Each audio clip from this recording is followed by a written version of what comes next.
What is going on, squad? I am Brad Graham. No, wait, I'm Jason Aponte. That's Brad Graham. And if you notice that we're introing this just a different way, it's because I'm stuck on the East Coast, wasn't at practice. Brad has been at the last few practices. This is State of the Franchise, training camp wrap up all together. But I would be remiss starting this on my own and talking about this without talking to the guy who was actually at the practices. Brad, the first thing I want to say to you is before we get into this, and I want you to tell me every minute detail, no matter what it is, like what guys were wearing, what their swag looked like, what were they doing, how did they warm up. I wanted to say thank you again for your usual amazing commentary and coverage of camp. We got ourselves a new Brad GIF out of it. If you guys haven't seen, Sam Houston's was exactly. It's so anytime there's a good throw or anything like that, we're gonna post those, anything like that. Yeah, it was the Officer Brad GIF that we've been given. And more than anything, like jokes all aside, man. Thank you so much for continuing to be the level-headed person that you are. Yes, a fan of this team, but also a fan of the commentary and everything that we should be listening to. So again, thank you in a phenomenal job this time again. Jason, that was Yes. quite the intro, man. That was very nice, and I appreciate all the kind words. We missing you out there. It's Ah, not the same without Jason Aponte next to Jordan Elliott and I. So we've been missing you, man. You've been in there. You've been there with spirit. We've been definitely echoing the great Rich Madrid all throughout training camp. So it's been a so, blast, but I appreciate that. And well, let we me had ask some you a more stuff question. pop off Yeah, no, today. let me ask you a question real quick. Jordan and I, and this is for the people that have, been close to us, hanging out, things like that. Jordan and I do the Rich Madrid voice a ton. Where are you at with how much you're using the Rich Madrid voice now, or curb quotes, stepbrother quotes, whatever it is that Jordan and I are doing, like to incorporate 49ers stuff? Where are you now? And I think the Rich Madrid quotes are more prominent than others. The Rich Madrid quotes live rent free in my head. Like Right, it's man. seeped into it's escaped just football stuff. I'll be sitting there with my kids and they'll do something ridiculous and I'll just in my head it's like your guys' voice because I hear it through you or Jordan the most, even straight from Rich, but it just comes out like Christ, man. Like No, oh man. my gosh. It's never gonna leave me at this point. That's good. And that just means that we've spent a ton of time together, which is the best part. And that let that be the last time that I come to camp and don't stay for the entirety of camp. But I'm gonna start with this. Everyone wants to know, and I want to know, how did Trey Lance look today? After coming off the spectacular practice that he had, and coming off a practice that he wasn't necessarily great in. Some would say bad, but he was great yesterday. How was he today? I really liked what I saw from Trey Lance, and I think it's more because we understand what the baseline with Trey Lance is, right? He's going to be inconsistent. He's going to make good throws. He's going to make some questionable throws. And what we're trying to find is that even ground and kind of the consistency within that. It felt like the last 2 days, you get the sense from him that he just feels more comfortable. He feels more confident. He feels like you just get this vibe from him that he had that really bad practice, quote unquote bad practice on Sunday. There's a lot of made of it on Monday, comes back and rebounds as a great practice on Tuesday, and then comes back today. Maybe not the phenomenal completion percentage that people tend to kind of judge training camp practices off of, but you just got the sense and the feel that he's starting to kind of settle down a little bit because you were there at the beginning of camp. You could Mhm. kind of sense he would have his moments where he would look good, but it was like this kind of back and forth. It feels like it's starting to even out, even if he didn't complete a pass or something didn't go his way. Didn't feel like it faced him. It just like on to the next. Let's keep rolling. So the last two practices that I saw from Trey Lance, including today's practice, it has built more confidence in me, in him, that he's going to be okay. And, the biggest thing with these young rookie or no, not rookie, he feels like a rookie, but he's not, a second-year player, is just how do they bounce back? And he's continuing to bounce back. He's continuing to fire, and I think that's the biggest thing that we've been able to see from Trey Lance up until this point. Yeah, and I think that I don't want to grandstand or anything like that, but I think that you and I have been able to watch him over 2 training camps now. And I think the one thing that we can walk away saying is, yes, the kid never is super phased by anything. He always seems to have the right mentality, and that is half the battle. And there's so much more that goes into being the San Francisco 49ers quarterback than just on the field. Again, I will point out the San Francisco 49ers quarterback position is a landmark position in sports, like point guard of the Lakers, shortstop for the Yankees, whatever, center, wherever Wayne Gretzky played, like that type of attention. And the fans are used to a certain standard. And this isn't just to Trey Lance. Jeff Garcia had to deal with it. Alex Smith had to deal with it. Jimmy Garoppolo had to deal with it. Colin Kaepernick had to deal with it, by the way, on the shirt. If you guys can't see. Every single San Francisco 49ers quarterback will have to deal with this. But then when you add in the 3 first-round picks, what was added, and who he is replacing, there is this scrutiny on him. There's this scrutiny on him. Yeah, you can hear Avery in the back. But yeah, it's more about that than it is what we're actually evaluating. And what I mean by that is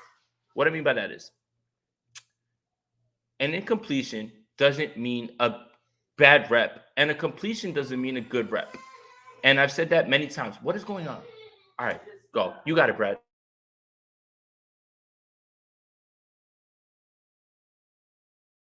You're muted, buddy. There we go. We're getting it back on the tracks as the train rolled by earlier. Trey had 4 passes today. It felt like in the first team period, they were trying to get these deep throws kind of around 30 to 40 yards outside the numbers towards the right sideline. They went after it 4 times in the first team period, and 2 of those would have been pass interference calls. So it comes across as an incomplete, but it would have been pass interference by the defensive back. So that kind of skews the context of the completion percentage. Then you had one where Trey Lance threw a great ball, and you had 3 guys around Deebo Samuel, probably about 40 yards downfield as he's angling out of bounds. And it wasn't an easy catch, but it hit him in the hands, wasn't able to bring it in. I consider that to be a drop. And then on the 4th one, he had one where he kind of angled it more upfield. So that one felt a little bit more off. But in the context of it all, there's 4 incompletes, but 2 of them would have been pass interferences. One of them was a drop. And then you could argue that one was a little bit off target. But for the most part, you could see that they were clearly trying to attack a certain part of the field in this team period, and they're going after it. So completion percentage is something that it's nice to reference, but it does not even tell the full story, and it's not even close. And let me say this to Brad's point. Trey Lance throws a ball that's beautifully thrown. Deebo Samuel catches it in his chest, and Emmanuel Mosley punches it out at the last minute. It's an incompletion. Oh, but he's 0 for 1. Where's the context? Trey Lance throws the ball that's a little bit higher. Brandon Ayuk snags that thing out of the air. He's 1 for 1. Oh, but where's the context? Again, there's no completion percentage that is going to tell me his progress. And I don't want to sound like this, but if you're not seeing it, if you're not seeing what he's doing, what are the situations around him? Where the guys covered? Did he throw it where his guy had a chance to get it? Was the defense in his face? All of those things matter. And by the way, training camp is the only time that people use preseason, whatever it is, numbers against people.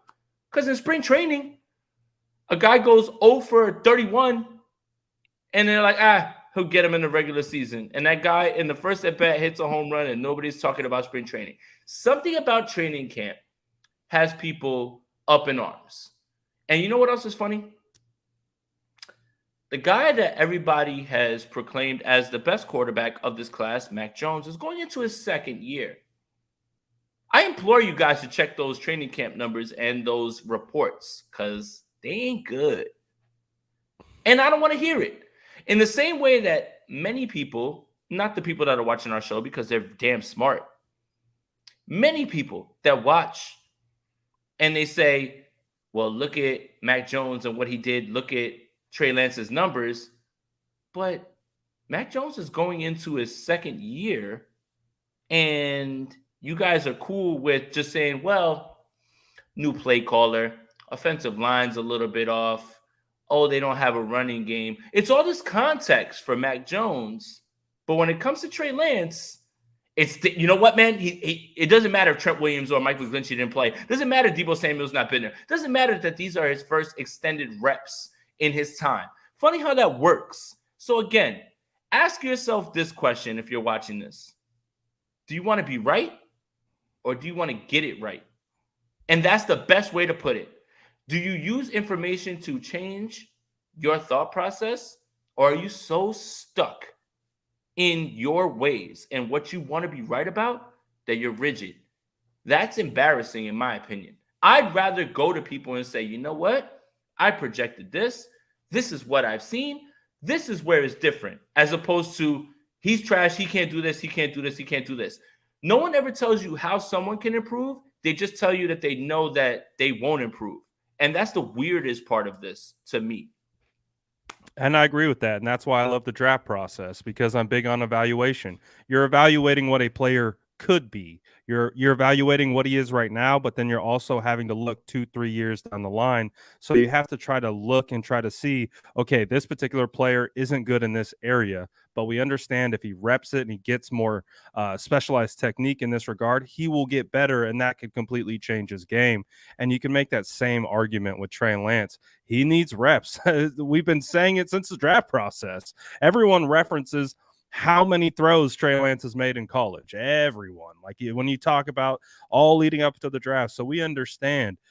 So everything with Trey Lance needs to be viewed through a lens of development. He's not a ready player to go right now, but he is ready to develop, and he's continuing to make those strides. So that's been one of the best things that I've been able to take away from training camp and evaluating Trey Lance this whole time. 49ers Daddy said, did Trey have an INT today? One report had that. I didn't see the interception. I even want to go try to find some reports that would have it as well. I'm not seeing it. I didn't see an interception. He almost kind of had one there, but it was broken up. I didn't see anything that was an interception today from Trey Lance. For the most part, he was pretty clean. Other than a pass breakup here or there, Trey Lance was pretty good today for the most part. That's good to hear. And again, interceptions, whatever you want to look at that, that's fine. And someone just said that the 49ers gave up more for Trey Lance than the Saints gave up for Ricky Williams. I just want to reiterate and just go over that trade just real quick. First, third, fourth, fifth, sixth, seventh round picks in the 1999 NFL draft. Also, their first, third in the 2000 drafts. No, nowhere near. They gave up an entire draft in 99 for Ricky Williams. Not even close. Thank you for playing. You're wrong. All right, Brad, I'm going to ask you another question. Defensive players today. I mean, we found out today Charvarius Ward is injured. Emmanuel Mosley injured. Fine. I don't care. And let me just get this out there real quick. Don't matter. Get them for week 1. Don't care. They don't need to play in the preseason. Don't care. Right. If you have to put them in a hyperbolic chamber, good. Fine. Don't care. They don't need to practice. We've seen them. At camp, they've been clamps. Don't care. Don't need it. But today, defensively, who stood up? Yeah, so really quickly, Steven says right here what happened to Ward. Ward is dealing, I believe, with it was a quad strain or a hamstring strain.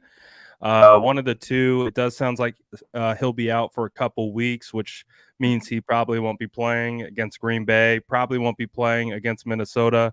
At this point, get Charvarius Ward ready for the year. Same thing with Emmanuel Mosley. So that means we saw a lot of Ambry Thomas today. But I do got to shout out Samuel Womack. Samuel Womack had a great PBU in move the ball period. Trey Lance was targeting Jawan Jennings, tried to fit the ball over the middle. He had really tight coverage from Samuel Womack. He was able to jump up and deflect the pass. Samuel Womack continues to flash. I don't watch Samuel Womack religiously. I'm definitely locked on the offensive line and following those types of things, but I would be lying if I said he hasn't flashed every single day of training camp, and he has been consistently rotating with the ones. So Samuel Womack, the 5th round pick out of Toledo. I was thinking about the other day, man, like the 49ers, starting to see this draft class start to develop. Obviously, Drake Jackson is another defensive player who is really coming along too at his own pace, but he is definitely showing signs. But then you look at TDP, you look at his development, you're seeing Spencer Burford get better every day. Then Samuel Womack starting to emerge. Like this draft class is starting to look pretty good. But a couple guys I know, our good pal Jordan Elliott was tracking Kamoko Toure today. I think he tracked Kamoko Toure having 4 or 5 sacks. So Toure has had a phenomenal camp, continues to show that he is got this great outside speed counter spin move to the inside that he wins with consistently. So he had a good day. Charles Omenihu had a good day. Javon Kinlaw continues to look primed and ready to go on that interior. The defense looks like the defense, man. Didn't look like they missed too much of a step without any of those guys. And Angel Santa right here, Charles Omenihu, who sounded like a beast today. He has stacked together 3 really good practices. He ended the day with a sack on Trent Williams. Again, he feels like he's going to be that kind of Arden Key this year. I think he can be even better than what Arden Key was last year. So the defense, again, even their depth has definitely been tested early on the defensive line in the backfield. But the defense continues to take strides forward for sure. And I think that's the easiest thing to set your watch to. And it's funny. Jimmy Garoppolo's the quarterback, but the 49ers continue to run the ball and play defense. Trey Lance is the quarterback, but somehow you feel like that's going to change in any way.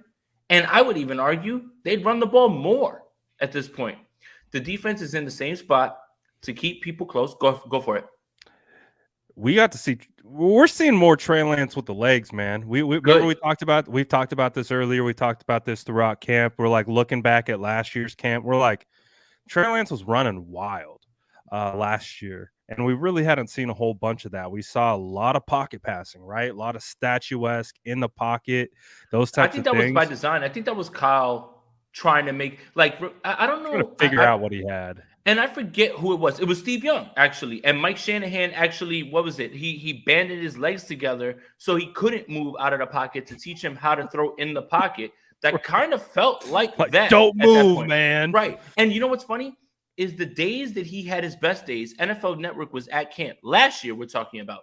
And those were the days they ran zone read. And the defense, which was top 3, was standing there spinning their heads trying to figure out where the ball was. So just because they're getting him to work on something in training camp doesn't mean that that's what you're going to see during the season. Exactly. And we started to see more of those designed kind of gap scheme quarterback runs up the middle. We started to see zone read keepers up the middle. He clearly knows how to run the football.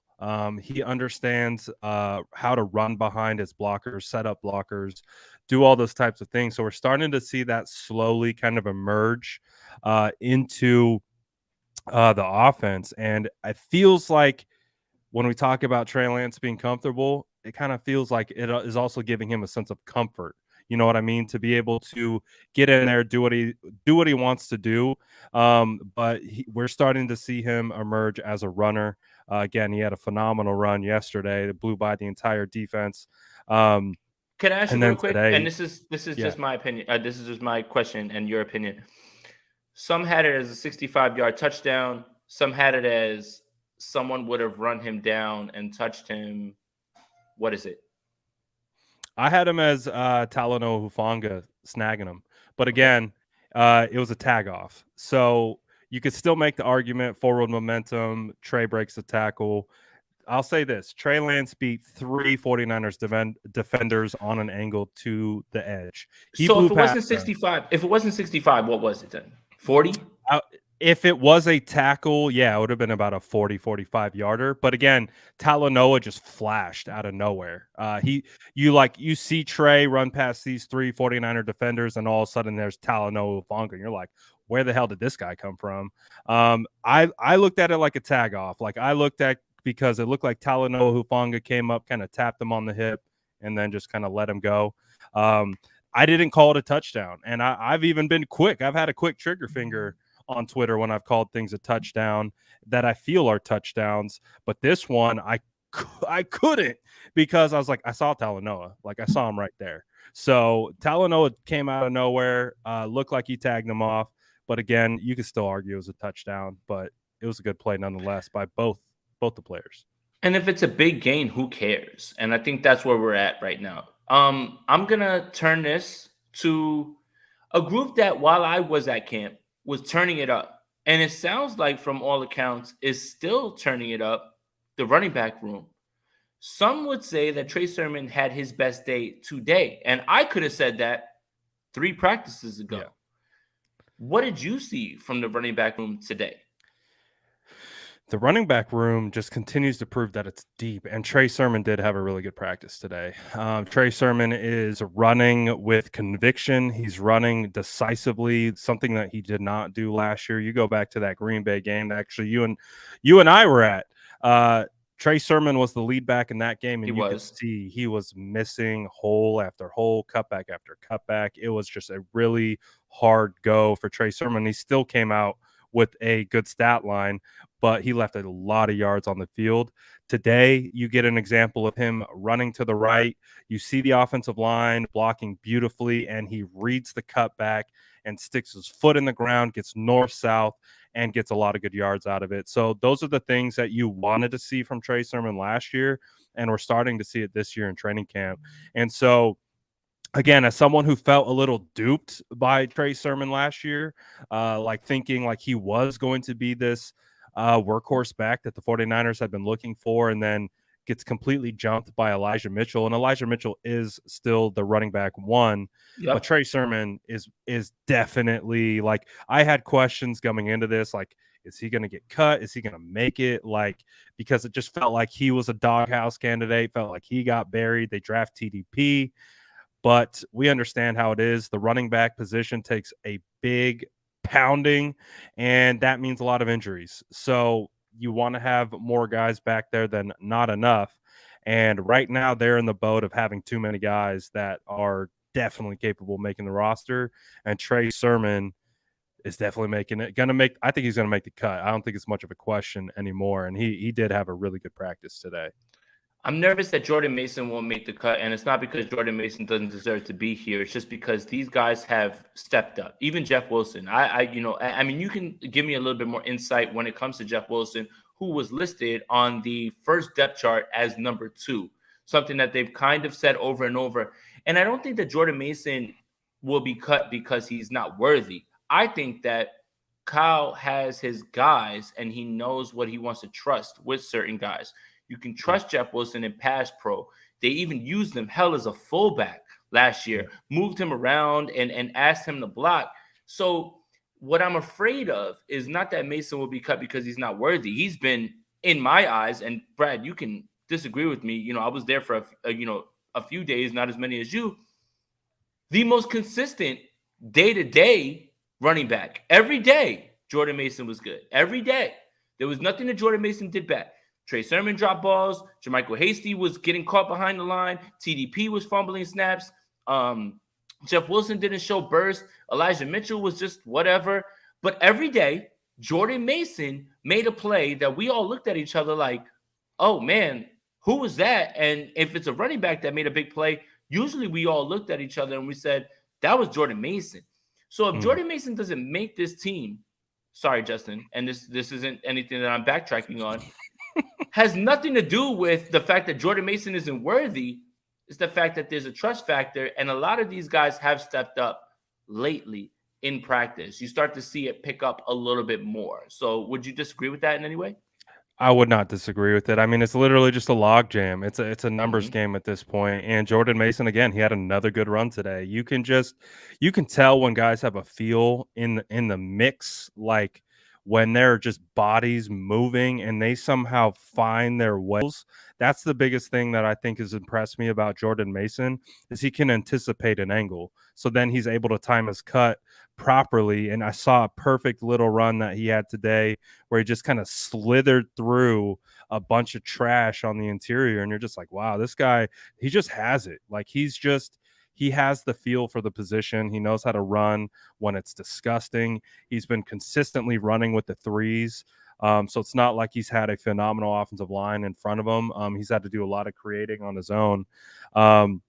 But yeah, man, it's just a numbers game at this point. And TDP continues to have play really well. Mitchell is playing well. Trey Sermon's playing well.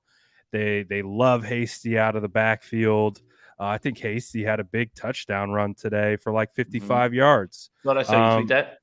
Yeah, so Hasty had a really good run today for a big touchdown, and they like him as a pass catcher out of the backfield. So I keep talking about it. It is I don't envy anyone who's cutting the final 53 because all these guys are showing that there's a role to be had and they can be had, especially in the scheme. So it's going to be interesting to see, but you're starting to see guys pull away. So we'll see what happens with I really think it comes down to Jeff Wilson, JaMychal Hasty, and Jordan Mason, and we'll see what they take away from that. I wanted to get to this one really quick before we let it go too long. Gray Fox says, hello, shall we be concerned about Charvarius Ward? He's had a few injuries since he signed up with us. Nope. What do you think, Jason? I'm not too worried about it. Again, I don't need to see anything from Ward or Mosley. Mosley was the best cornerback in this room last year. Ward is that guy. He's been that for the Chiefs, and during camp, he was clamps. Get him to week one. I don't care. Get him to week one. Get those guys to week one. Get Bosa to week one. Get Warner to week one. Those guys don't need reps. I don't need to see anything in the preseason or in any sort of practice from guys that I know what they are. If none of those guys played, any of them, Jimmy Ward, none of them. If none of them played, the only guy that I want to see get reps right now is Javon Kinlaw, because I want to see Kinlaw get back in there, get his pads popping again in live game situations. But I don't care. I don't care. Get them ready week one. Have them show up to Soldier Field on September 11th and get them ready to play. They'll be fine. Not worried about it. They don't need reps. Absolutely. So I agree. I'm not worried about Charvarius Ward, especially with the severity of the injury. Put him on the shelf and get him ready for week one. We don't need him for preseason. He's already proven he's got a continuity and he understands the defense. Just put him on the shelf. We don't need to get any injuries going. All right, Brad. Today we got some news. Someone was waived. Someone was signed. Leon O'Neal was waived. Ken Crawley, who last played with the New Orleans Saints, cornerback, was signed. First, give me your thoughts on Leon O'Neal. I've got my own thoughts on that. And then give me your thoughts on what this Ken Crawley signing means in terms of chances to make 53 or just being a guy who is there to help them run practices. Yeah, first, Ken Crawley, you got your first two starting cornerbacks out right now. They just need to get some bodies in there, especially with the preseason game coming up. So doesn't feel like he's really going to make the roster. Definitely just feels like they need someone to get in there. The thing with Leon O'Neal Jr., I'm not terribly surprised by it. we were talking about it. I think we both believed that Taylor Hawkins, the other undrafted free agent safety out of SDSU, was having a much better camp. It felt like Leon was pressing a lot. I think he had some ability, but it just felt like, kind of like what we saw from Ambry Thomas a little bit last year, just kind of one step behind on a lot of things. And then, I'm sure it didn't help where he, kind of mentioned his injury that he had on and things Twitter. like I didn't that. like that. So one thing leads to another. We find out that he's been waived. So it's a tough break. A lot of people were rooting for Leon. He had a lot of fans already in this fan base that wanted to see him be successful and earn a 53-man spot on the roster. Doesn't feel like it's in the cards this time around. We'll see how it's going to continue to play out, see if he somehow makes his way back on the practice squad. But right now his time has come to an end. And but a big part of that, I think, had to do just they needed cornerback depth too, on top of the fact that it did sound like he was going to be injured for at least a week. So kind of had to make a move there. I don't want this to come off disrespectful in any way. I think that everyone agrees that they love the kid's motivation. They love the kid and the way that he talked about, the me against the world. I'm like that. Tell me I can't do something, I'm gonna do it. Say that I didn't say something right and I said it right. I'm gonna show you that I didn't. Like Jason's pulling out all the receipts on y'all. I'm very much I told you so. So I love that energy. Trust me when I say that I love that energy because that's how I'm built. At the same time, I'm not terribly surprised either that he was cut. I mean, I've looked at Brad many times during camp and said, Leon's in trouble. And it's just in one-on-ones. He lost one-on-ones reps. And then I think the biggest clue into what was going on with Leon was there's that drill of, there's a guy holding the ball. There's two guys left or right, and he gets to choose where you go. And you're in single high. And when he chooses that spot, you got to move, right? You throw it that way to the right. Jimmy Ward takes one step and goes. Hufanga, one step goes to the left. It felt like something about the way that they would say that he was in like almost quicksand, like moving, like it almost took him. It was like a processing thing to actually process it to execute. Was like it almost took about 2 or 3 steps for him to move in one direction. And that was when I was like, okay, this is a problem. Like this is something that Tarvarius Moore is coming off an ACL injury. But when he was in those drills, he stepped and moved.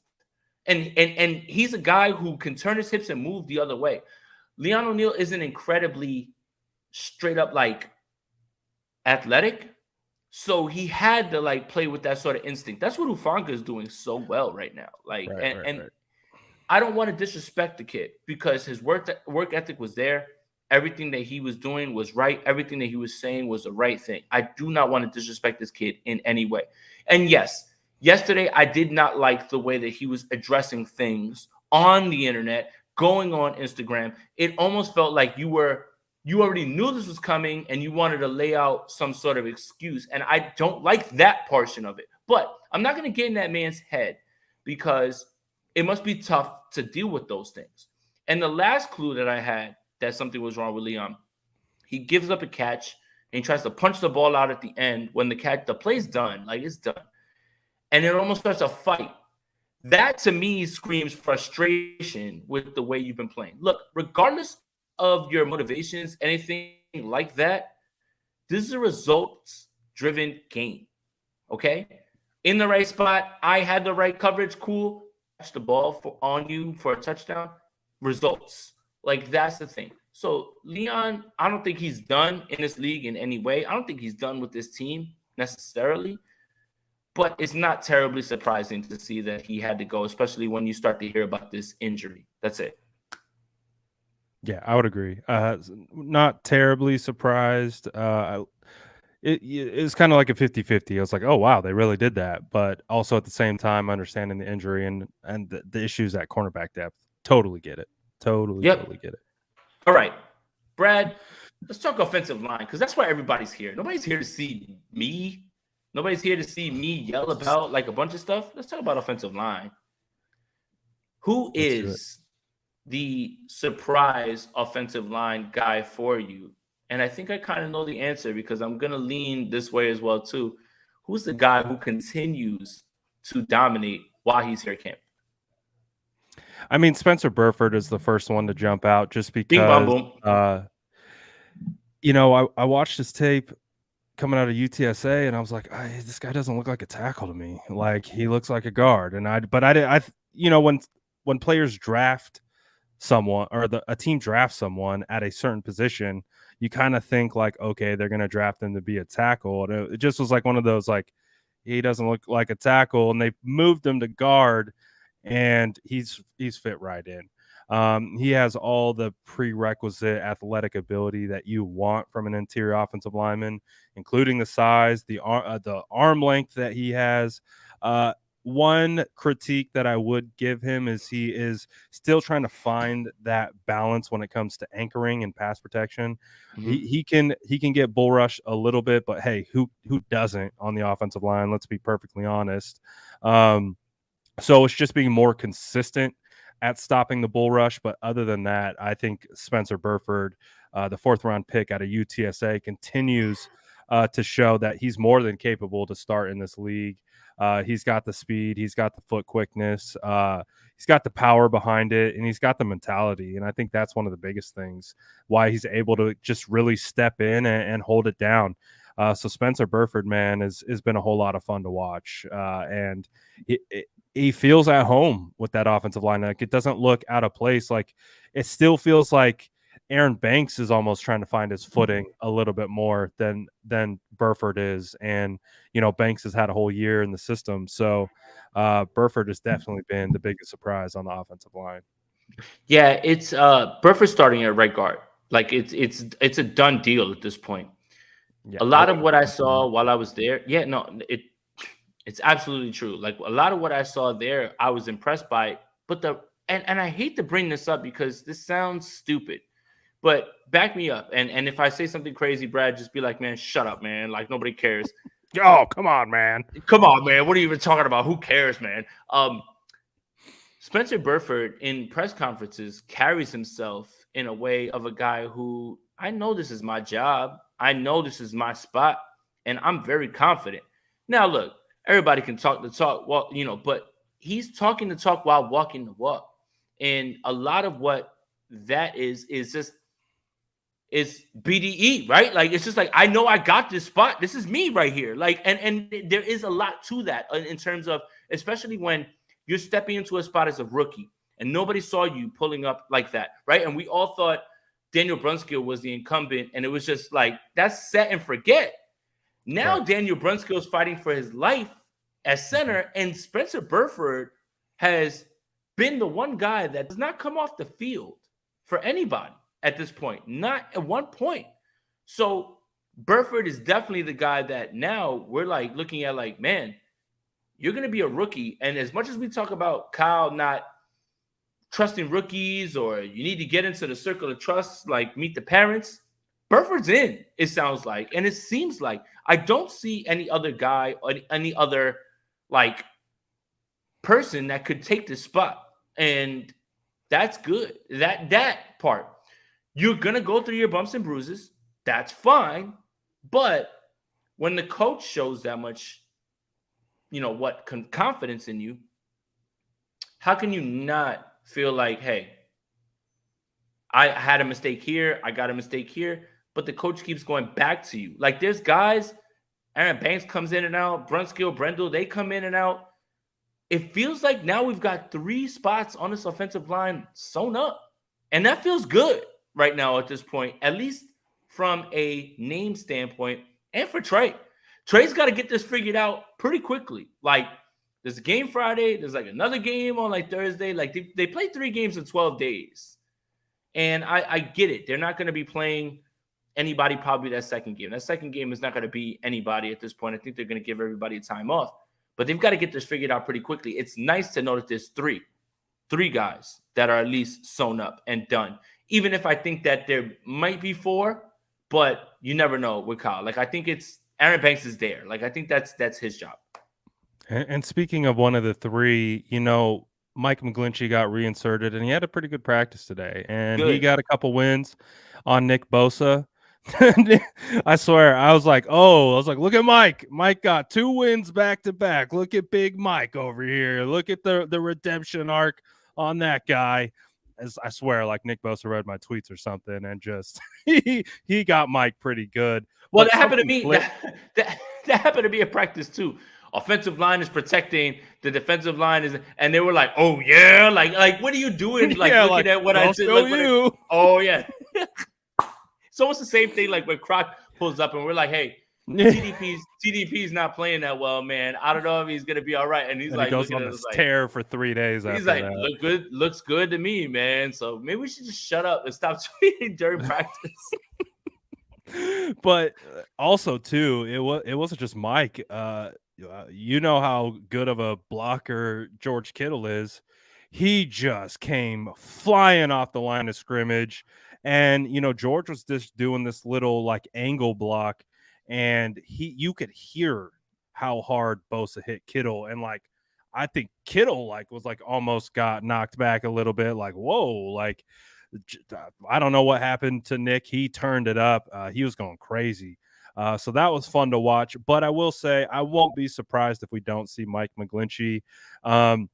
He's kind of favoring his leg a little bit towards the end of practice. And then he kind of, I don't know if it was him or someone else, but felt like he kind of took himself out.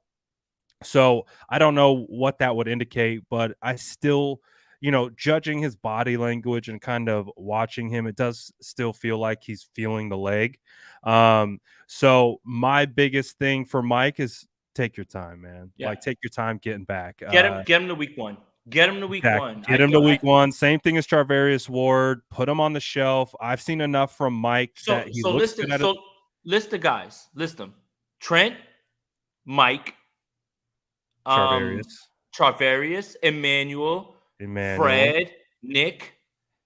Guys that we don't need to see. We don't anything need to see from. Juice. Nope, no use check, no Mitchell. We really don't need to see Ayuk or Debo. Debo either. Like if you didn't play any of those guys, just put them away. Put them away. Like put them in a hyperbolic chamber. Put them in like a jacuzzi suit, whatever it is. Like I understand the importance of reps, and I know. And here's the one guy that I won't say that needs to be put away. Trey Lance needs to see these reps. He needs to see these reps, and he needs to see defenses. He needs to see it. So Trey Lance is not in this conversation. I am talking about known commodities, guys that you know for a fact will perform. So Trey Lance isn't in this because he's not a known commodity. Guys, unfortunately, I don't want to be that guy, but he's not a known commodity. He does need a little something. So, yeah. Shout out 49ers First Takes. He says, thanks for all your coverage, you guys, and Rohan too. Props for all you guys do. Props to all you guys. Shout out to all the squad out there for following us on this journey. It's always fun that we're not just tweeting into the abyss too, or having these streams and talking to no one. So again, we appreciate all of you guys for tapping in and doing all that good stuff. Brad, real quick, again, we don't have no one without them. Of course, for sure. Brad, real quick, I see people asking about jacuzzi suit. I'm a big Simpsons guy. There is a episode where Milhouse becomes Fallout Boy and he buys his mom a jacuzzi suit. She's like laying on the couch. He's like, I'm in a jacuzzi suit. I can't hear you. Sorry. So that's the nerd in me coming out. Shout out to 49ers First Takes. Subscribe to his channel. I'll be on there a little bit later. If you guys want to hear me rant and rave a little bit more about trading camp, but shout out to him, man. Fellow East Coaster. So yeah, just tap in with him, guys, as well. Absolutely. What are some of your takeaways from training camp since you had been there? The running back room improved drastically while I was there. The defense is as advertised. I think we know that. The one thing that I'm going to say, and I think I want you to talk me off the ledge a little bit, because I was the one yelling for Julio Jones. And everyone assumed, oh, well, you just want Julio Jones because you want, a big name. No. It's depth. It's guys that you can trust and guys that have been proven. Outside of Ayuk and Samuel, Juwan Jennings has underwhelmed me this camp, unfortunately. just this camp. Doesn't mean that he won't take that into the season. Raven McLeod is an unknown. He's been fine during camp. Danny Gray's had days where he's been a ghost and days where he's been the ghost running past people. Talk to me off the ledge of this wide receiver depth, because if God forbid there's an injury to Debo, Ayuk, and you're out there with Ray and Danny Gray and Javon Jennings, what does this look like for the kid? This has always been my thing. Oh, Julio's washed. We have Javon Jennings. I'm not telling you that I wanted Julio to be Julio wide receiver 1 from Atlanta. I am telling you that I wanted Julio to be there to run a certain like amount Mohamed of routes. Sanu of last year almost. It's like what? It's like, oh, all right. So look, this fan base is really funny. Mohamed Sanu gets signed. Travis Benjamin runs meaningful routes, but Julio Jones is where we draw the line. He brought up Travis Benjamin. Yeah, no. like Julio Jones is like, well, you know what? He's washed. I don't want him. But you guys tolerated Travis Benjamin, Mohamed Sanu, River Craycraft at times. I am trying to avoid those situations. All right, Jason, let me walk you off the ledge. Tay Martin, baby. No, I'm just messing with you. Christ, man, what are we even doing here? Travis Benjamin just seemed out of place. Jason, he the first pass that Trey Lance ever threw, I think in his first start, was to Travis Benjamin. And it was a pick because he was. It was a pick because that man's not tall enough. Good God. Look, how much of this has to do with the fact that Julio Jones is my favorite football player in the world? It has a lot to do with the fact. It does. It absolutely does. But, but at the same time, look, the thing I'm preaching about is wide receiver depth. That's it. Trusted wide receiver depth. If, God forbid, something happens to one of these guys. Antonio Brown, hey, man, look, what I say about AB is stop sleeping on that man's rap music. When he does this and he does this. Hey, Brad, when he tells you to put that shit on, what are you talking about, man? I listened to it at the airport, and I was like, hey, this isn't terrible. I did. I listened to the whole album, and I was like, hey, this isn't terrible. But look, wide receiver depth is something that I need you to talk me down from. Like, don't let me overreact. I will definitely talk about the wide receiver depth and not the AB propaganda that's being spun here. I like it. I like you guys. So we do know that Javon Jennings has had a bit of a down camp. He hasn't, really kind of taken those steps forward. I think like a lot of, including me, I thought Javon Jennings was going to take some steps forward. He hasn't been bad. He got a couple more catches today. Feels like he's starting to find a little bit more of a rhythm. He had a couple catches today, actually, from Trey Lance and others. Ray is someone that continues to flash for me. I like Ray. I really do. Obviously, we need to see more volume out of Ray, but he continues to show when he gets targeted. Like he had another really strong catch over the middle where he really had to go and extend and go snag it, and he got it. He continues to show that he's more of just a gadget guy.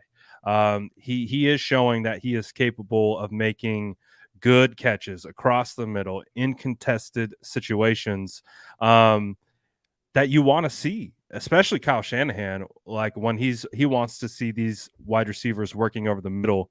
So Ray is a guy that I feel much better about. Danny Gray, he has the speed. The speed is there. That is not the question. We are noticing that he's not totally a hands catcher, but he's still able to catch the ball. I don't think he's just like, a bad catcher of the football. He's still able to make plays. He just has kind of a tendency to trap the ball against his chest.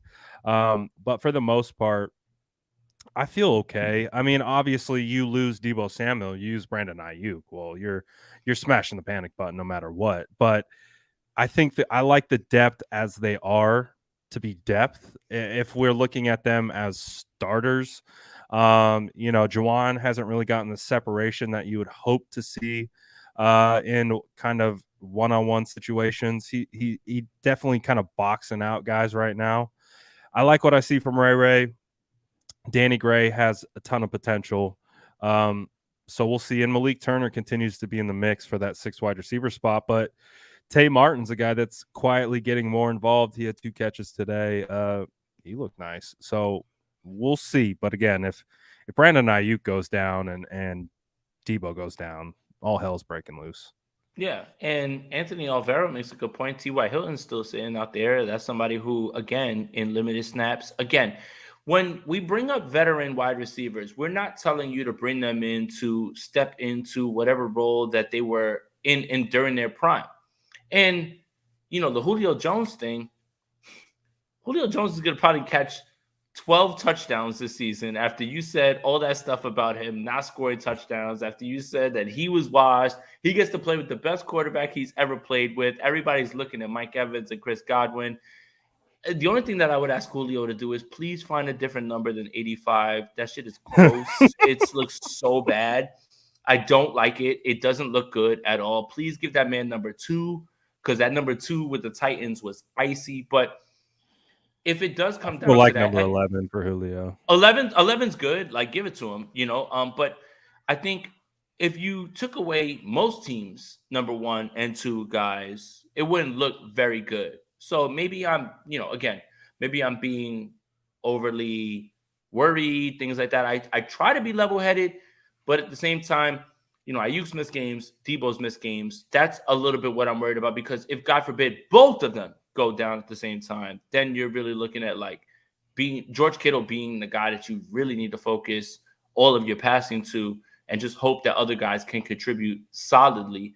And I don't know if I'm as confident in those guys, even though Jawan Jennings had a stellar year last year, but he's not right now taking the steps that most of us thought he would in camp. And Danny Gray can get open if Kyle Shanahan schemes him open right now. And a lot of the concerns we had with Gray in college are, can he beat press man in college? Can he beat guys who are locked up and hip to hip? But if Kyle moves him in motion, throws him a tunnel screen, gets him some blocking, things like that, Danny Gray can be a factor. So maybe I'm overblowing it. This is why I wanted you to talk me down from it. But yeah, that's my concern with the wide receiver. I'm just going to go ahead and say Debo Samuel and Brandon Ayuk are going to have career years, and that's all we got to worry about. They're going to play 17 games. So. They're going to play 17 games. So they're going to play 17 games. Nothing to worry about. Yeah, that's it. 100%. Man. I do want to talk about this comment from Anthony. He says, I'm blitzing Trey and zone blitzing him to see if he can beat teams from the pocket. We actually got a really good rep today where D'Amico Ryans sent the house. He completely overloaded, brought double A gap pressure. I counted at least 7 guys going after Trey, and they got through. And Trey, and this is like the Anthony Lynn, I feel like, coming out that we're starting to see. Double A gap pressure instantly goes to Trey Sermon in the flat. Or I think it's actually Kyle Juszczyk as just a leak out to get the ball out. So yeah, you could do that, but they're already accounting for this. I think they also understand that defenses are going to do this to Trey Lance. They are going to see how he responds under pressure, and it does look like the 49ers offense is already building outlets for Trey Lance to go with the football when this happens. So, like I said, D'Amico brought the house. He saw it, read it right away, and he had an outlet for it, and he hit Kyle Juszczyk in the flat. But again, it's the process. It wasn't a flashy play, but the process of it was really nice. And so I like what I'm seeing in regards to kind of bring the conversation back to Trey and how everything's looking. You're starting to see I think what we saw in the beginning of camp was installing just straight up base concepts and drilling base concepts on a particular day, not mixing them all in, just attacking certain base concepts. Now they're building on top of those concepts. And now we're starting to see more of the zone read. We're starting to see more checkdowns to running backs and things like that, but as a function of the scheme. So, hey, I think defenses are going to think they have an answer for Trey Lance, but he's doing pretty good so far in practice. I can't wait for week 1 when Trey Lance takes his first shotgun snap and he gets there and he's like, wait, it's a second. It's 2 seconds. No one's in my face. Oh, wait, that guy's wide open. Oh, wait, I can throw the ball. Like, He had some good protection today again. That's good. And I don't want to like use this as some sort of excuse, but how do you not like there are guys with worse defenses. Mac Jones is struggling against a Patriots defense that is nowhere near the 49ers defense. Justin Fields is struggling with his own defense. Zach Wilson has been low-key outplayed by Joe Flacco. Like, these are the things that you need to talk about when it comes to training camp right now at this point. Right now, reports across the league that everyone's struggling in training camp, right? I mean, Daniel Jones can't even hit a guy on an out, like right there, like in MetLife Stadium. Struggling out there in Broncos country. What are we doing, man? I mean, what are we even running out there, man? Jason's in shambles over the Yankees, still the best team in the American League and record. Stop it. And the Rockies are 28.5 games in the NL West. Stop it, man. Well, everybody relax. All right, look. Anyway, back to football. Right now, this guy is facing the best team that he can face ever. He's not going to face a defense like this. Who are the defenses that you would put over the 49ers right now at this point? It ain't the Rams. It ain't, I don't know, like the Bills. I don't know. Like, he's not going to face those guys. So, again, and the defense knows what they're running. They're running very basic stuff. They're not going to run install on any of us, like while we're there at training camp. And I know that Mike McGlinchey said install was done after a certain day. When? I don't know. Brad. I think he's lying, man. If you ask me, I think he's lying. Like, at this point, I think he's lying. His definition of install could be a lot different of ours. But again, like, we're starting to see more play action out of Trey Lance. I think all of a sudden his zone read that was never there. The 8 days I was there. There's like, a plan. Install could be different than actual on-field execution. However, we are starting to see again, Trey Lance is, I think, one of his best attributes is play action. Look at that. Look at you. I can see you now. Wow. Well, the sun finally went down real quick. But I think one of Trey Lance's best attributes is working off of play action, whether it's boot or just standard play action. It feels like a rhythm. Like, he gets into this rhythm when he's in play action, and he had an absolute whip to Brandon Ayuk against the left sideline. It was one of those passes where, I think we had another one at a practice that we were at, but you know how you're in a perfect line of where the pass is being thrown to? Like, you get to look right down the barrel. It's like, if it didn't go to Ayuk, it was going to me. It's kind of what it looked like. And you just got to see him execute this play action, and he just whipped the ball. Like, again, if you're talking mechanically, like from a functional mechanic standpoint, you're probably like, oh, that's not that great. But he gets into this rhythm where he's like, I know how to get the ball from here to there, and this is how I'm going to do it. And he like whipped the ball, and it just came out on a freaking line and hit Ayuk in stride for a freaking dart. Straight up wake up, honey. Trey Lance dart. And that's the thing, is everyone's caught up in mechanics. And I'm going to keep reiterating this point. Anybody who's ever played pickup basketball has seen the guy with the prettiest form miss 3 jumpers in a row. But you've watched the guy who literally takes the ball and throws it up like this, and it goes in. At times, Patrick Mahomes throws balls with the worst footwork, arm slot, whatever. I'm not comparing Trey Lance to Patrick Mahomes, but results matter. I don't care how you got it there. I don't care how you win. Get it there. And that's really what people are hung up on. Well, he doesn't get the ball out with this amount of time. Who cares? If the ball that he throws is caught by the guy and run for a long amount or down the field, I don't care how you get it there. Literally, some of the best quarterbacks in the league don't have the prettiest motion. Some of the best quarterbacks who have ever played don't have the best motion. Guess what? They won. And that's the beauty of quarterback, wide receiver. Some wide receivers win with routes and a footwork off the release. Some guys win at the catch point. Win. It doesn't matter how you win. Renfro. Right. Hunter Renfro. Right? Hunter Renfro. Perfect. Right? Slot guy. Looks like he should be bagging groceries right now.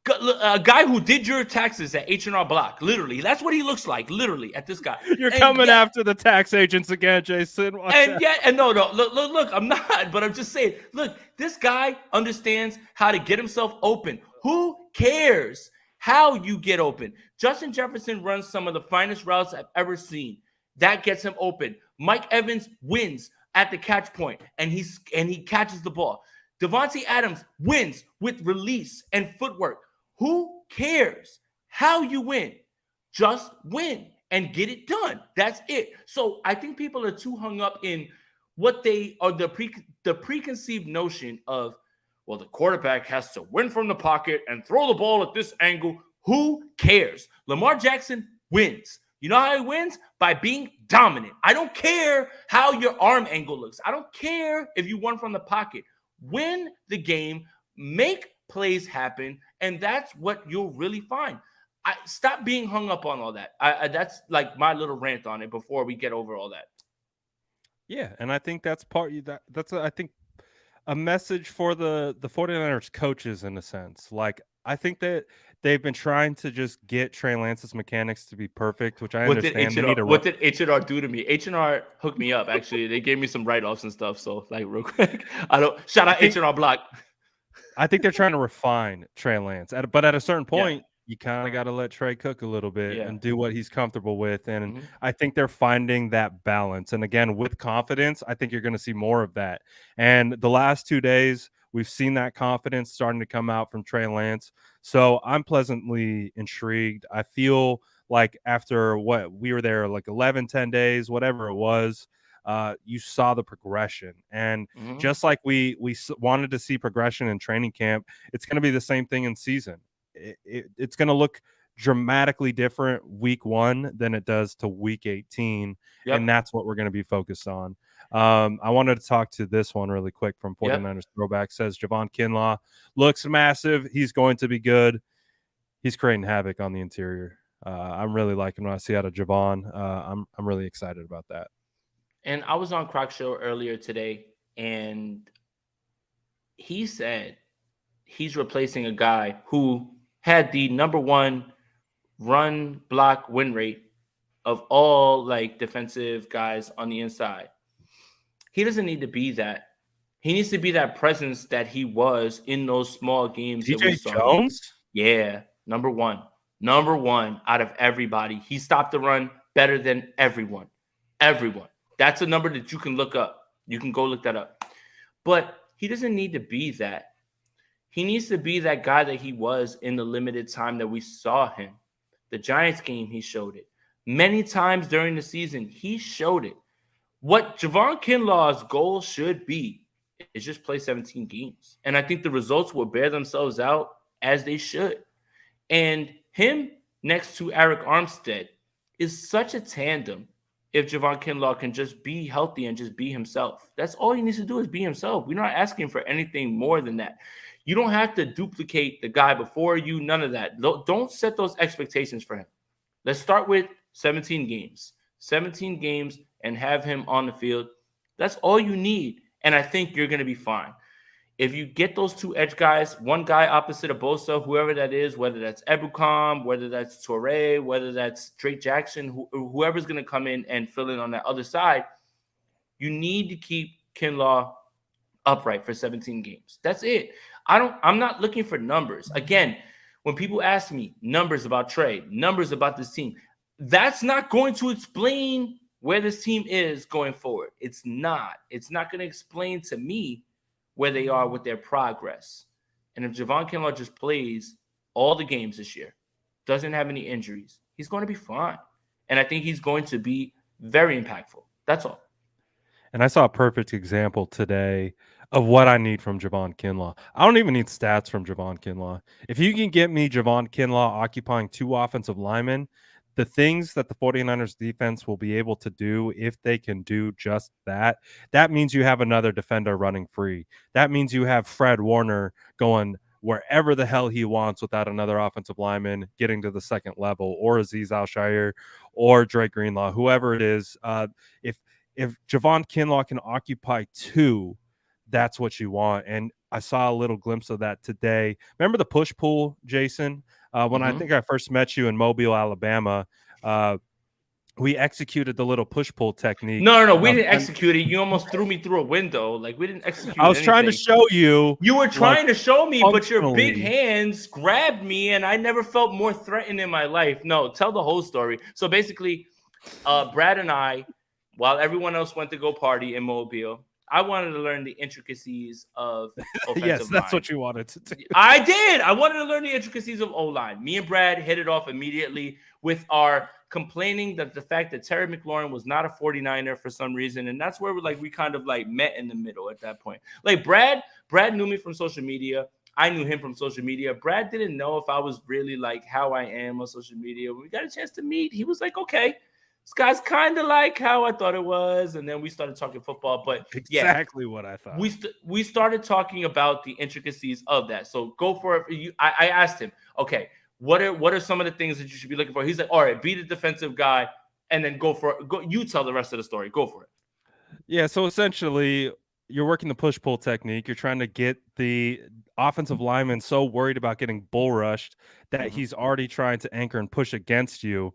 So you create the leverage of the push, but when he starts pushing against you, you pull him. So he's basically pulling himself to the ground. And so that's the technique that we executed. And I found out how shockingly light you were. And shockingly light? What are you talking about? A God's green earth. I've been the same height since you met me. How dare you act like you didn't know how much you out? Like, this man grabbed my shirt and I thought I was gonna go through the window of the Airbnb. Like, yeah, it was that like, oh my God. Fun. Like, why couldn't I do this back in my day? No, but you got a little bit of that from Javon Kinlaw today against Aaron Banks. He hit him with a straight push pull. He straight up came at him with a bull rush. Aaron Banks instantly pushed against it. Javon did one of these. Banks goes flat, and then you have to get Trent Williams crash down on Javon to make sure that Javon doesn't squeak by through the B gap. And it doesn't show up on the stat sheet. That is not going to show up on a tweet of like Javon got a sack, Javon got a tackle for loss, got a PBU, but that is impactful. And from the interior of the defensive line, if Javon Kinlaw can do those types of things where one guy can't stop him and they have to use two, whether it's a lineman, a backer, lineman, tight end, doesn't matter. If they're using two guys, that means one guy is getting taken away from Nick Bosa, and interior pressure is the quickest way to disrupt the play. So that puts an offense in conflict because they're like, do we stop Nick Bosa or do we stop Javon Kinlaw? Because if we let Javon Kinlaw, we're not even having a chance to get a playoff. So you put them in conflict with a guy like Javon Kinlaw. He is going to change the entire look of the defense. So if you can get that type of look from him for 17 games, doesn't even have to be stat driven. If he can just make an impact like that, the 49ers defense is going to be nasty. Not worried at all about this 49ers defense. And like, it's funny when you get to the Senior Bowl, like in Mobile, like unfortunately Brad wasn't there, but I learned so much about the intricacies of those little things, right? Like I talked to someone who used to play for the Seattle Seahawks. We had a long discussion about how he was a defensive lineman and how he teaches his offensive linemen to wait for the first sort of contact. Like, don't press, don't put your arms out first. Like, don't guess first. Let him come at you, and then you can dictate the motion. There are so many things that are intricate and the nuance of like how this is played. That's why I feel like the last 2 years I've filled my brain up with more football knowledge, and I've left myself with a knowledge of I don't want to judge reps solely on, oh, well, this guy got beat. Well, what did they do? What was this guy doing? What he should have been doing? It's so much more. And that's why offensive linemen are usually the smartest guys on the field most of the time. They're the ones who have to understand protection. They're the ones who have to understand what's the drop for the quarterback, what's the route, like all that stuff. Like, what are the routes? What do I need to protect for? Who's the quarterback behind me? Those are the hardest parts. And that's why, like, I get a little perturbed. That's a nice word. You like that, right? When it comes to perturbed. When it comes to people posting one clip, well, this guy got beat on this rep. Do you know what the concept was? Do you know what that person was supposed to be doing? And that's part of learning more and more. That's what makes this game so beautiful to all of us, is understanding all of these little things, because there are so many little things. Like when people talk about game of inches, it is game of inches. It is game of like one or two little things that can stop a play from either being like a game, or like a touchdown, or like a loss. Like those are the type of things that I've learned like a little bit more. And Brad is one of those people that helps me with that. Absolutely. I think Spencer Burford talked a lot about that. Again, about how literally 2 or 3 inches can change your landing spot on a particular run play or something like that. Bruce says, so according to Bosa, we may have the best defense in the league this year. Awesome. Our O-line concerns me, not just at quarterback, but center as well as the line. I mean, that's fair. I mean, the 49ers are going to have a top 5 defense at worst if they're healthy. I mean, that is something that I am confident I can look this camera right in the face and say, Eric Armstead will be back week 1. Both cornerbacks are going to be back week 1. Eric Armstead hasn't been there the entire training camp, and his defensive line has been destroying everything.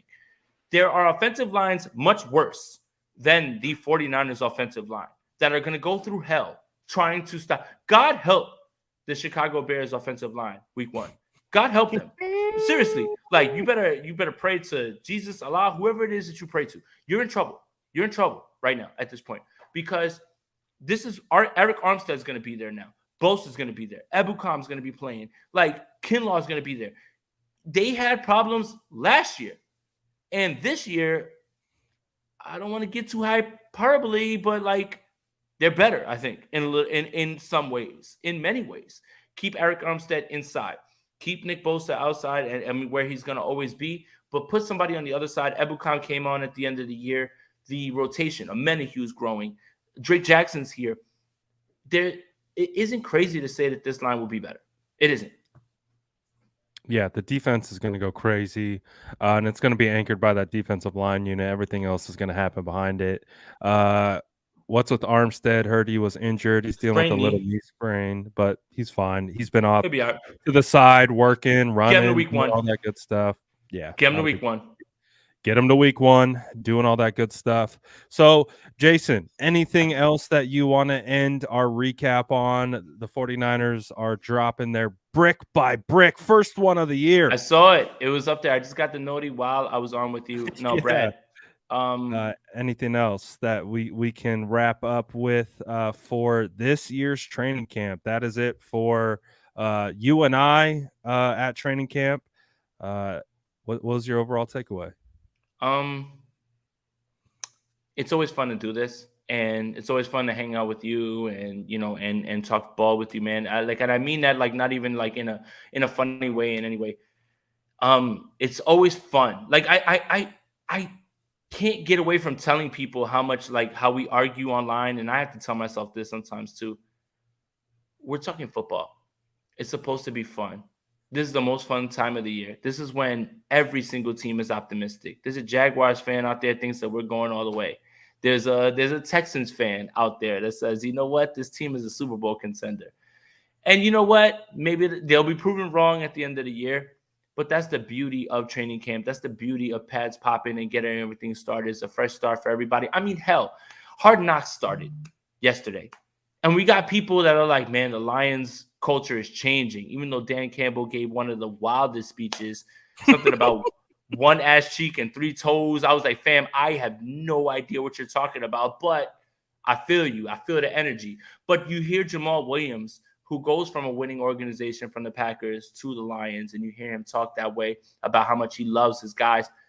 This is a fun time right now for everybody. And football is always supposed to be fun. Remember that, guys. It's always supposed to be, we're using this as entertainment. It should never be anything more than that. It should never get serious to the point where people dislike watching football or upset after the game. Sure, we get a little upset that they lose, but this is fun. And that's what I've taken away from all of this. I wouldn't trade the training camp on any of this portion, hanging out with you guys, for anything, man. And that's something that every year, from now until whenever it is that I pass away, I want to do every single year. Yeah, man, it's been a blast. Getting able to get together with all the boys and just break down 49ers football, man. It's really fun. Like it gives you a little bit more perspective too. Once you kind of get away from being online all the time, you kind of get in person and you realize, Brad, like, how all cool right, is it? man. All right, how cool is it this, right? We go to lunch, we're sitting at a table. There's KP, there's Croc, there's Brian Peacock, there's you, there's Jordan Elliott, there's me, and we're just sitting there eating a burger, That was having our pretty lunch, cool. but we're talking ball. Like how Yeah. cool is that, bro? Like how cool is that? Like it's not something that I want to like overemphasize, but it's something that again, we're talking about a kid's sport at the end of the day, man. Like we are, and this is fun. That's it, bro. Like it should be fun. Like we should be having fun. Yes, I've even partaked in the dunking on people, like me. Yeah, I'm petty like that though. But at the same time, this is supposed to be fun. Like it should be fun. I should tell myself that more. I'm telling you guys that, but I should talk to myself more and say that. It's a bit of a it's a bit of self-love reflection as well. But also to and speaking of fun, this year's going to be fun, man. Like 2020, 2022 49ers football is going to be a blast. I mean, again, Jason and I were at training camp. This is our second year in a row. So we kind of we're able to compare and contrast from what last year was. And again, this defensive stuff that we keep talking about, it's real. And if you go back to last year and the success that the 49ers had getting into the NFC Championship, you got to shout out the defense, man. The defense carried and allowed the offense to get up to speed. Now they're built even better, even deeper, even stronger at each line of defense to be able to do just that. So, regardless of what's going on with the offense or how long it takes them to get up to speed, it's going to be a fun year overall, man, and it's going to be a blast. And I'm looking forward to it. I know we're going to get out to some games together and do all that good stuff, but all I can say is based on kind of recapping all these days of training camp is that we're in for a fun year. It might not Hell yeah. be it's going to be a roller coaster ride, but hey, Bumps that's and would have won bumps in and any other way. bruises. Would Bumps have and won in bruises. any other. We're going to be coming out scarred, torn up, but hey, that's how championships are won, and that's what we're looking for. We're not looking for the easy road. We're looking for whatever it takes, brick by brick, right? As they do say. But I think that's a good time to end it now. Make sure you guys go watch the Brick by Brick that's dropping right now by the 49ers. They always put out fire content. Make sure you tap into that. Jason, before we get out of here, tell the good people where to find more of your content. And are you doing another show after this? I am. I'm gonna be on 49ers First Takes tonight. Make sure that you Man's follow me. grinding. Make sure you follow me here on Twitter. Also, if you guys are interested in playing against the fantasy football GOAT, Underdog Sports, sign up with your deposit. Make sure you use the code word and promo code Aponte. I've got a draft that's going on. Once we fill up, we're going to run a full best ball draft. So double your deposit up to $100. Make sure you use that promo code Aponte if you want to brag on Twitter like, yo, you know what? I beat Aponte at football. You probably won't because I'm that nice, like, but you have your chance to do that. But yeah, man, shout out to you, Brad. Appreciate you again. And before I go, thank you again for the insight that you give, not only on here, but to me, like as we speak, like there's plenty of times where I'll look to you like, hey, what did you see there? And that's the good thing about being there with people that you trust with their knowledge and in using you to understand many of the intricacies that I don't understand. And it's a beautiful thing to have a resource like that. Not only a resource like that, I'm about to get sappy, a beautiful friend like you, Brad. Oh, Jason, I love you, man. It's been a blast. Always, whenever we link, we have a great freaking time, man. I appreciate that, and the sentiment is returned just to you, likewise, man. It's been a blast, especially when we bounce things off. I'm like, Jason, I missed that. What did you see? And you're like, No. What was this the is what joke? happened. What was the joke? Someone caught that pass. Who did he catch it on? Everybody just looked at each other like, we're not gonna say his name right here, but Yeah, we're all like, the man who must not be named, same Sir Kinlaw. guy. Yeah. So it's been a blast, man. We'll do it again. And we're going to keep the content going throughout the year. So shout out to all the squad, always tapping in with us, supporting the content. You already know the vibes. Subscribe to both channels, hit the like button on both, and you already know, turn those noties on. But again, appreciate everyone. That's it for us tonight. We're out of here. Peace. I got to hit that.